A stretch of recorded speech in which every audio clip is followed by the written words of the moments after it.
कलयुग में सबसे ज्यादा अगर किसी देवी देवता को माना जाता है, सबसे ज्यादा किसी देवी देवता की पूजा की जाती है, चाहे वो व्यापार की वृद्धि के लिए हो, अपने काम की समृद्धि के लिए हो, तो सबसे पहला नाम आता है राजस्थान में स्थित खाटू श्याम बाबा का, जिनकी कहानी लोगों को पता तो है लेकिन आधी अधूरी पता है।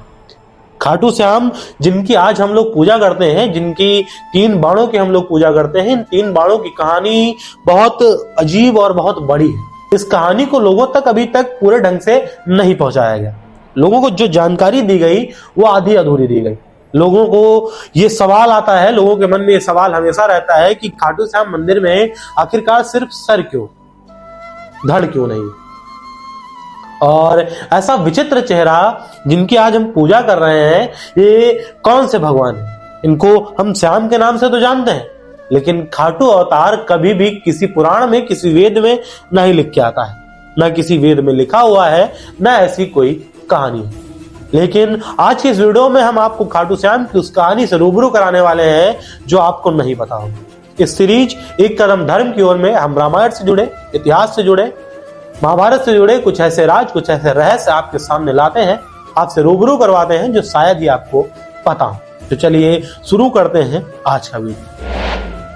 आज की वीडियो की शुरुआत महाभारत काल से होती है।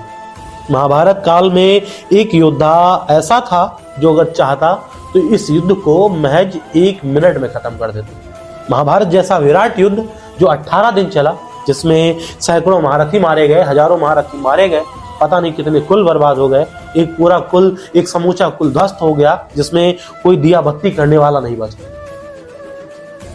अगर वो शख्स चाहता तो ये युद्ध 18 दिन तक चलता ही नहीं। महाभारत के समय पे हजारों ऐसे योद्धा हुए जिनकी वीरता की कहानी, जिनके समृद्धि की कहानी अभी तक आप लोगों को बताई गई। बताया गया आप लोगों को भीष्म की भीष्म प्रतिज्ञा के बारे में, कृष्ण की उस प्रतिज्ञा के बारे में बताया गया कि श्री कृष्ण ने शस्त्र न उठाने की प्रतिज्ञा की है। लोगों को पता था कि कर्ण के पास भगवान परशुराम का वो धनुष है जिससे वो पता नहीं कितने लोगों का संहार कर सकता है। लोगों को यह पता था कि इंद्र का पुत्र है अर्जुन, जिसे कोई परास्त नहीं कर सकता। लेकिन एक शख्स ऐसा था जिसके बारे में श्री कृष्ण को पता था। एक शख्स ऐसा था जिससे सबसे ज्यादा श्री कृष्ण ही डरते थे कि अगर इस योद्धा ने युद्ध क्षेत्र में कदम रख दिया तो युद्ध का माहौल कृष्ण के पक्ष में तो कभी नहीं आएगा। कभी नहीं होगा कि कृष्ण जिसको चाहे वो जीत जाए। जिसे कृष्ण का कट्टर विरोधी भी कह सकते हैं, जिसे कृष्ण के छल पे कभी भरोसा नहीं था, उसको आज कलयुग में एक ऐसी उपाधि दे दी गई, एक ऐसा स्थान दे दिया गया जो श्री कृष्ण से भी ऊंचा हो गया। हम किसी और की बात नहीं कर रहे हैं, बात कर रहे हैं भीम के पौत्र और घटोत्कच के पुत्र बर्बरीक। बर्बरीक की कहानी ऐसी जो लोगों को बताई नहीं गई। एक बार की बात है कि जंगल में भीमसेन घूम रहे थे, विचरण कर रहे थे। महाभारत से कुछ दिनों पहले की बात है। ये उस जगह पर पहुंच जाते हैं जो प्रतिबंधित था, जहां पर किसी ऐसे इंसान को जाना अलाउ नहीं था कि वहां पर कोई पहुंच जाए। भीमसेन अचानक उस जगह पर पहुंचते हैं तो इनके सामने एक विशालकाय योद्धा उतर आता है। भीमसेन को अपनी शक्तियों पर गुमान था, जिसके अंदर 10,000 हाथियों का बल हो, उसके अंदर गुमान होना तो बिल्कुल मामूली बात है। भीमसेन कहते हैं रास्ता छोड़ो। वो कहता है रास्ता कैसे छोड़े, यहां आपका जाना मना है, आप नहीं जा सकते। भीमसेन ने कहा तुम मुझसे युद्ध करो, मुझे हरा दो, मैं वापस चला जाऊंगा। वो योद्धा भीमसेन से युद्ध करने लगता है और भीमसेन को बुरी तरीके से परास्त कर देता है। भीमसेन को आज अपनी शक्तियों के ऊपर संदेह हो रहा था कि मेरे अंदर क्या कोई ताकत नहीं बची है कि एक मामूली योद्धा मुझे हरा रहा है और मैं हार रहा हूं। लेकिन भीमसेन को उस वक्त पर यह नहीं पता था कि ये उन्हीं का खून है, ये उन्हीं का पोता है, ये भी पांडु वंश का ही है, ये भी कुरु वंश का ही है। और जब भीम हार जाते हैं और मूर्छित हो जाते हैं तो वही योद्धा इन्हें उठाता है और अपने घर ले जाता है। लेकिन अभी तक न योद्धा भीमसेन से परिचित था और न भीमसेन उस योद्धा से परिचित। जैसे ही वो घर पहुंचता है तो घटोत्कच उसके सामने आता है। तो ये योद्धा कोई और नहीं, बर्बरीक ही था, जिसने भीमसेन को हराया और फिर कंधे पे उठाया और घर पहुंच गया। घटोत्कच कहते हैं किसको ले आए? तो उसने सारी कहानी बताई कि ये यहाँ जबरदस्ती आ रहे थे, मुझसे युद्ध हो गया, अब चोटिल हो गए हैं तो मैंने घर ले आया। घटोत्कच ने कहा कि तुम्हें अंदाजा है कि तुमने किसके साथ युद्ध किया है? ये मेरे पिता और तुम्हारे बाबा हैं, भीमसेन, 5 पांडवों में से एक। तब बर्बरीक को अपनी गलती का एहसास होता है और वो भीमसेन के पैर पकड़ लेता है। भीमसेन उठते हैं और कहते हैं, नहीं, मुझे तुम पे गर्व है कि तुमने मुझे हरा दिया और मुझे तुम्हारी जरूरत भी है। अभी महाभारत का युद्ध होना है, तुम मेरे साथ चलो। तो उसकी मां कहती है कि महाभारत जैसे युद्ध में इसे न ले जाइए। भीमसेन से कहती हैं, तो भीमसेन कहते हैं, नहीं, इसका जाना बहुत जरूरी है। और भीमसेन और घटोत्कच और बर्बरीक तीनों युद्ध सभा जहां लगी थी, जहां पर कृष्ण और अर्जुन, बाकी सारे पांडव और जितने भी इनके मंत्रीगण थे, वो सब बैठे हुए थे। वो बर्बरीक को लेकर पहुंचते हैं। बर्बरीक वहां जाता है और कहता है कि जिस युद्ध की आप लोग प्लानिंग कर रहे हैं, इतनी तैयारियां कर रहे हैं, इसे तो मैं बस 1 मिनट में खत्म कर दूं। इसके लिए इतना बवाल करने की क्या जरूरत है? दूर दूर से आप राजा महाराजाओं को बुला रहे हैं, इतने योद्धाओं को बुला रहे हैं, इनको हराने के लिए महज 1 क्षण का वक्त लगेगा।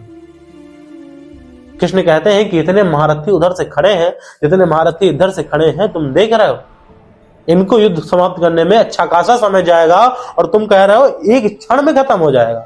मजाक है? तो श्री कृष्ण से बर्बरीक कहता है, अगर आपकी इच्छा हो तो आप परीक्षा ले लीजिए, मैं आपको दिखा दूंगा कि 1 मिनट में कैसे युद्ध खत्म होता है। कृष्ण कहते हैं, ये सामने पीपल का पेड़ लगा हुआ है, इसके सारे पत्ते छेद दो। और बर्बरीक बाण संधान कर देता है और पत्तों को भेदने लगता है। एक पत्ता टूट के नीचे गिर जाता है। कृष्ण उसको अपने अंगूठे के नीचे से दबा लेते हैं। वो बाण जाता है, सारे पत्तों को भेदता है और श्री कृष्ण के अंगूठे के आसपास घूमने लगता है।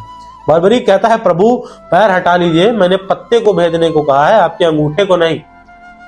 श्री कृष्ण जैसे ही पैर हटाते हैं, वो तुरंत उस पत्ते को भेद देता है। श्री कृष्ण को बर्बरीक की शक्तियों का अंदाजा हो जाता है। श्री कृष्ण कहते हैं, ठीक है, तुम अपने दादा की तरफ से युद्ध करो, हमारे तरफ से युद्ध करो। तो बर्बरीक ने कहा, मैं किसकी तरफ से युद्ध करूंगा, इस बात के लिए मैं प्रतिबद्ध नहीं हूं। मैं इस बात के लिए न तो वचनबद्ध हूं और ना ही मुझे कोई एक व्यक्ति की तरफ से युद्ध करने के लिए कह सकता है। मेरी मां ने मुझे शिक्षा दी है, मेरे गुरु ने मुझे शिक्षा दी है, मैं हमेशा कमजोर पक्ष की ओर से युद्ध करूंगा। बर्बरीक को भगवान शिव का अवतार कहा गया, तो वहीं दूसरी तरफ यक्ष का इंसानी स्वरूप भी कहा गया। श्री कृष्ण ने कहा, ठीक है, फिर मैं तुम्हें बताता हूं कि तुम्हें किस तरफ से युद्ध करना है। बर्बरीक को वहां से भेज दिया जाता है। अब श्री कृष्ण चर्चा करते हैं कि बर्बरीक का कहना है कि वो हमेशा कमजोर पक्ष से युद्ध करेगा। अब मान लो युद्ध में आता है, कहीं कौरव हारते हुए नजर आए तो कौरवों की तरफ जाकर पांडवों की तरफ वार करने लगेगा।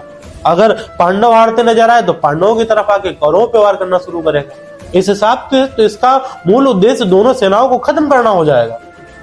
ये दोनों सेनाओं को खत्म कर देगा, इसका कुछ करना पड़ेगा। और श्री कृष्ण बिना बताए अगले दिन बर्बरीक जिस वक्त पर पूजा कर रहा था, उस वक्त पर उसकी छावनी के बाहर पहुंच जाता है और कहते हैं, भिक्षामि नहीं। बर्बरीक पूजा से उठता है और कहता है, महाराज मांगिए, क्या चाहिए। श्री कृष्ण कहते हैं, जो मांगूंगा वो मिलेगा। बर्बरीक कहता है, वचन देता हूं, जो कह दोगे वो मिल जाएगा। श्री कृष्ण कहते हैं, मुझे तुम्हारा शीश चाहिए। बर्बरीक कहता है, शीश तो मैं दे दूंगा, मैं वचनबद्ध हूं, कह चुका हूं, ब्राह्मण को खाली हाथ तो लौटाऊंगा ही नहीं, लेकिन असली स्वरूप में आ जाओ। श्री कृष्ण अपने असली स्वरूप में आते हैं और बर्बरीक अपना बाण संधान करता है और अब तुरंत अपना सर काटकर श्री कृष्ण को दे देता है। लेकिन श्री कृष्ण से कहता है कि मुझे पता था कि तुम छल करोगे, बिना छल के तुम्हारा कोई काम नहीं होता है, बिना छल के तुमसे एक पत्ता भी नहीं हलता है। तुम बिना छल के किसी को न युद्ध जितवा सकते हो, न हरवा सकते हो। लेकिन आपसे एक विनती है कि मुझे महाभारत का युद्ध देखना है।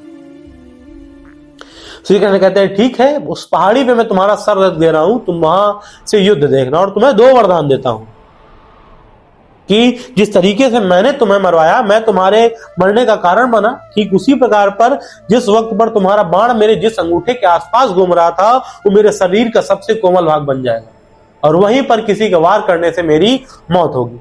और दूसरा वरदान कि कलयुग में तुम्हारी पूजा मुझसे ज्यादा होगी, तुम्हें श्याम रूप में पूजा जाएगा।